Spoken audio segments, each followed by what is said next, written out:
Hello guys! So, sunduin natin si Jacob sa school. Yan, nagpalit ako ng jacket. Gawa ng basang-basa kanina yung jacket ko. Gawa ng sobrang kapal ng snow. Sobrang lakas ng snow kanina. Hi guys, daanan muna natin. May nag-send kasi ng pera from Sweden. Yan, so daanan muna natin yung pera kung mapipick up natin before natin kunin si Jacob. Kasi kailangan ko ng pera ngayon guys.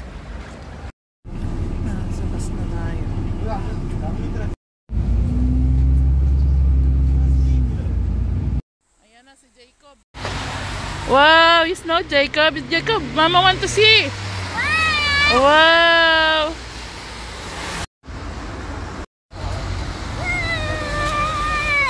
See? Ayan, magkuha daw muna si Jacob ng snow. Bigyan muna natin ng 1 minuto. Hi.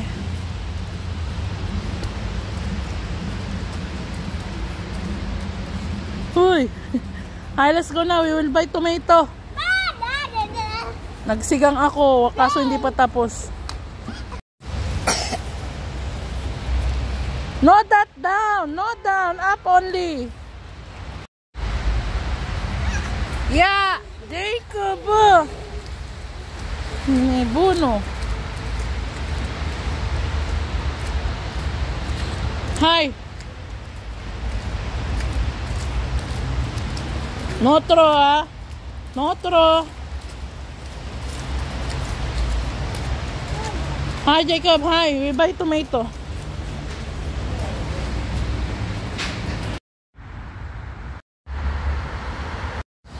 Good morning guys. Good morning mga kabayan kong mahal na followers. Yan, nahatid ko na si Jacob. Papasok naman tayo sa trabaho. Ngayon yung last day ng trabaho natin dahil Friday.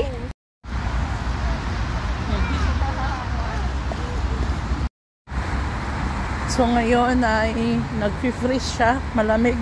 Confirm mo kahapon na ang lakas ng ulan ng snow, pero ngayon yan, dahil wala ng ulan ng snow, nagpipress na, ang lamig. Sa ramdam ko sa buto ko yung lamig.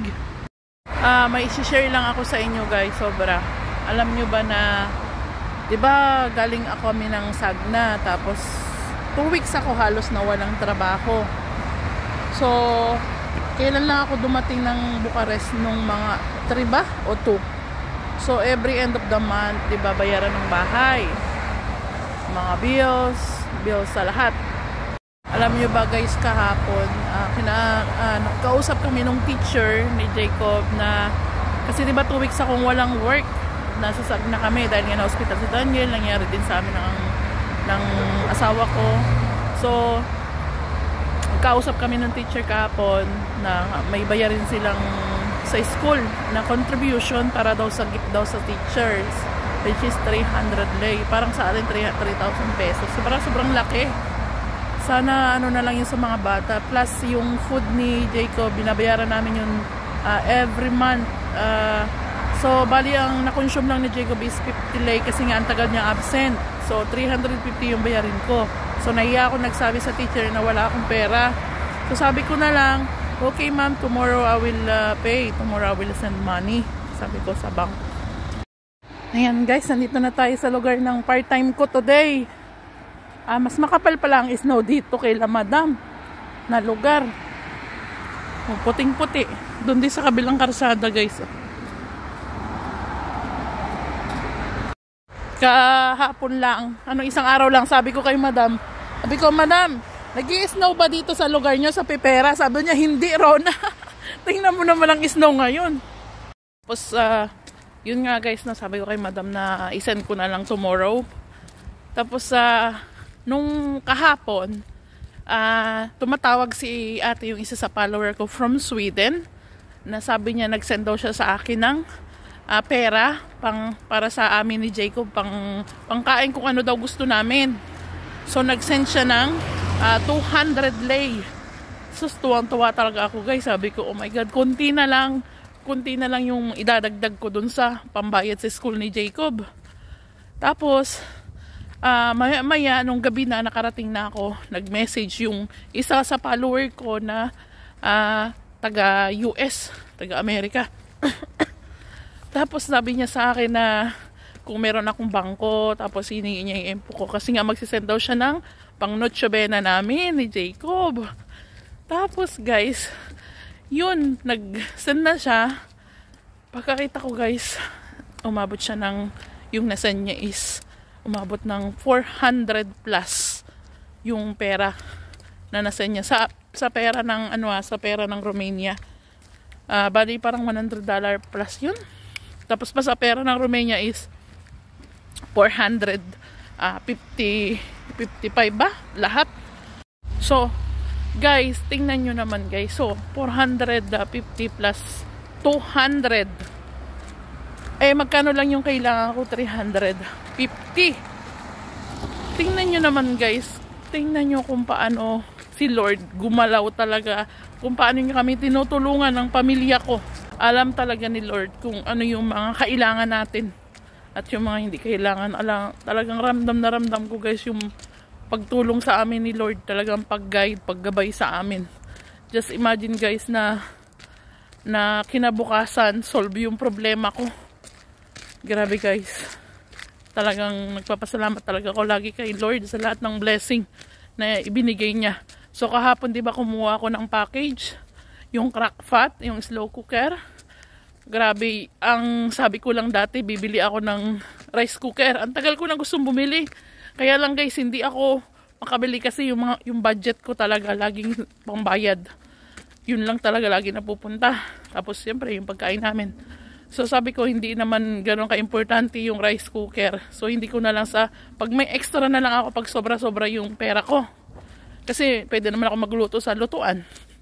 And then tignan nyo naman guys, crackpot yung slow cooker na pwede pala magluto doon ng manok. Lahat ng ulam, rice, o diba? Ay, mapasabi ka na lang talaga na thank you. Thank you Lord. Thank you Mama Mahalama, thank you Mama Mary. Grabe guys, solve yung problema ko talaga na pangbayad ng bahay. Nabayaran ko na guys yung bahay, nabayaran ko na yung bills. Mamaya naman magbayad na ako dun sa school ni Jacob. Mamaya ako itatransfer pagkatapos ng trabaho ko. Sobra guys, sobra. Baka mabilang ko pa si Jacob ng extrang sapatos kasi yung sapatos ni Jacob ay pumapasok yung yung snow, yung tubig.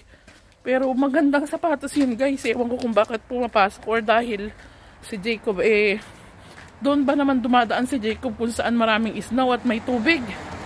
So kailangan ko siyang bilhan ng extra shoes. Pinatuyo ko lang yung shoes niya guys sa sa heater kagabi. Tapos nung umaga tuyo na.